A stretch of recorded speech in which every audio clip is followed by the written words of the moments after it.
Halo Selebtubers, perseteruan Nikita Mirzani dengan Fitri Salhuteru semakin memanas. Belum lama ini Fitri Salhuteru sempat menantang di unggahan media sosialnya untuk menemui langsung jika ada masalah. Dan sebaliknya nih guys, Nikita Mirzani pun tak tinggal diam. Nikita Mirzani juga menantang balik Fitri Salhuteru untuk adu tinju di atas ring. Lantas, seperti apa perseteruan antara Nikita Mirzani dengan Fitri Salhuteru?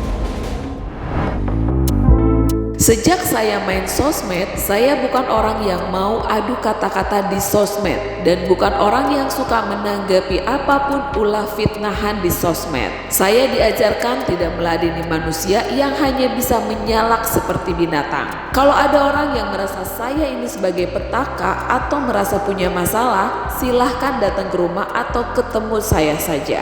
Agar punya harga diri dan gak malu terlihat seperti manusia yang tidak punya nyali. Karena saya merasa tidak punya masalah dengan siapapun. Tulis Fitri Salhuteru. Sekalipun dia aku injek, nggak akan dia ngelawan aku. Rekam, kasih ke dia. Karena aku ngasih tahu dia dengan tulus apa yang baik, apa yang enggak. Dan dia menganggap aku adalah kakaknya. Seorang kakak itu berhak marahin dia. Mau dia benar atau salah, kalau aku ngomong, ya udah kan dia nganggap aku kakaknya. Jadi nggak mungkin dia ngelawan aku atau nggak mungkin dia bikin perkara sama aku. Itu sepandangan aku ya. Nenek Firaun yang durhaka sama ibunya, sampein, tantangin ribut sama Nikita Mirzani. Di ring tapi ya, di ring. Di sisi lain nih guys, sifat asli dari Fitri Salhuteru dibongkar oleh Nikita Mirzani. Statement yang dilontarkan bahwasannya Fitri Salhuteru tidak mempunyai uang dalam membangun bisnis perumahan. Benarkah Fitri Salhuteru tidak punya modal sama sekali dalam membangun bisnis? Yang gue keluarin itu belum seberapa. Di WhatsApp gue tuh masih banyak, gue gak ngapusin WhatsApp lu pertama kali ngajakin gue ketemu maksa-maksa. Seolah-olah mau nawarin gue jadi brand ambasador hijab. Padahal boro-boro. Kalau bukan karena Blake, ogah gue ketemu sama lu. Sosok jadi duta perdamaian. Lu aja duta perdamaian sama ibu lu sama laki lu tuh. Lu kan suka ngomongin orang juga di belakang. Ngapain lu bilang di live? Gue paling gak suka tuh orang ngomong di depan, di belakang jelek-jelekin. Itu sifat lu. Sifat lu. Gue ini saksi mata. Gue denger pakai kuping gue sendiri. Gue belum bolot. Itu sifat lu. Gue kasih tahu ya, dia tuh nggak ada kaya-kayanya. Semua perumahan yang dia bikin tuh nggak ada duit dia sama sekali. Nggak ada duit dia, nol. Gue saksi mata, nol, tidak ada. Yang punya perumahan itu tuh ada perempuan berhijab. Cek aja tuh di postingannya Sarwenda, ada tuh yang dipoto bertiga. Gembel, bilang sampah. Lu yang sampah. Berani kali lawan dia, berani nggak ada yang takut sama lu. Pertama lu miskin, ini real. Ya, perumahan yang dia bikin atas nama anaknya yang pertama itu bukan uang dia tidak taruh uang 1 sen pun. Apalagi yang kedua nih, yang sok-sokan dibeli sama waria juga satu orang tuh bukan punya dia. Dia tuh cuma pengen itu kan WhatsAppnya kan juga udah kesebar waktu ada tuh lagi heboh-hebohnya yang dia bertarung sama orang, yang gue juga lagi ribut sama orang yang handphonenya dibawa sama anak kandungnya si lakinya yang pengangguran ini, kan disebar kan chatnya isinya, gue minta tolong dong, lu bangun itu seolah-olah itu punyanya si Firaun serakah ini pakai nama anaknya yang pertama. Supaya apa? Supaya biar netizen tuh mengagung-agungkan dia, bikin klaster. Bukan punya dia, itu tuh punya. Kalian pergi ke akunnya Sarwenda, tuh udah gue kasih bocoran.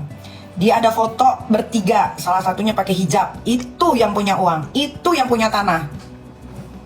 Silakan. Kenapa gue bisa tahu? Karena gue beli rumah itu.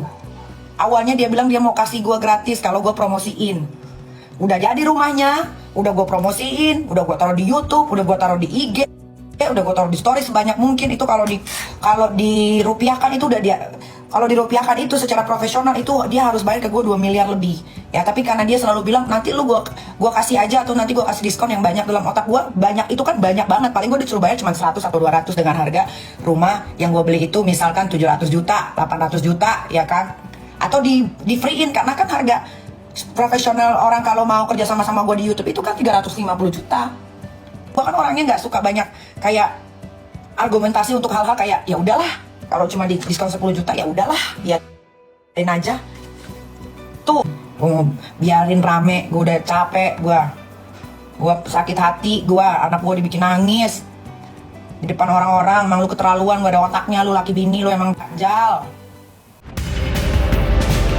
Bola panas perseteruan ini semakin bergulir ketika Nikita Mirzani mulai mengungkapkan kekesalannya di media sosial, bahkan Nikita menyebut nama Fitri. Unggahan Nikita ini mengisyaratkan seolah perseteruan ini akan berlanjut. Berbanding dengan Nikita, Fitri ketika ditemui awak media beberapa waktu lalu sempat mengungkapkan pendapatnya tentang orang yang menganggapnya sebagai orang buruk. Saya nggak merasa ya, saya tidak merasa apapun berita-berita. Kalau kalian lupa ya, saya ingatkan kembali bahwa saya itu sudah sudah kuat mentalnya semenjak saya ikut selalu membela orang-orang yang benar ya. Selama benar saya bela. Jadi kalau netizen ngomong A, B, C, D, saya nggak peduli lah. Saya cuma ingat pesan Umi Pipik nih, mana Umi Pipik mudah-mudahan lihat. Dia cuma bilang ke saya, Teteh, kita itu tidak akan dihisap oleh ucapan orang lain. Jadi itu yang menguatkan saya.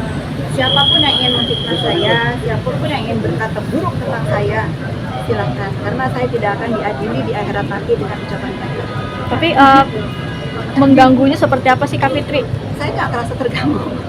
Mungkin apakah dari netizen banyak yang sampai nge-DM, sampai berkata kasar mungkin? Ini ya, bermain sosmed itu tentu tahu resikonya. Nggak boleh juga kita, hanya gila dipuji-puji gitu ya. Atau sakit hati karena dihujat, ya jangan punya sosial media gitu. Saya kan selalu bilang nih, sosial media itu adalah rumah kita. Kalau misalnya merasa terganggu, ya di-blok. Gampang kok daripada mereka yang bikin, misalnya ya bikin Instagram hanya untuk menghujat, itu berapa step kan, harus bikin A, B, C. Kalau kita kan baca nggak suka, ya udah blok aja gitu, nggak usah di ini, nggak usah dipikirin yang begitu semua semua keputusan dalam hidup ini ada risikonya. Dengan salah satu akun yang terus memojokkan Kak Fitri segala macam, saya merasa dipojokkan. apakah mungkin akan next akan menempuh jalur rendah, apalagi kan mungkin sudah menjelekkan nama ya Kak Fitri? Kalau kalian kata-kata garis bawahi ya, saya ingat sekali kata-kata tidak meladeni sampah itu keluarnya dari mulut saya pertama kali. Kalau kalian ingat, mana sih, bener nggak? Itu keluar dari saya saat saya mendampingi seseorang di Jakarta Selatan. Saya tidak akan merespon dan meladeni, mohon maaf ya, sampah-sampah yang berusaha mengganggu ketentraman hidup saya. Jadi kalau tetap sampai sekarang ada, ya udah, kan tadi saya bilang namanya ada sampah, ya sampah aja, nggak usah ditanggapi. Saya nggak mau nangkep.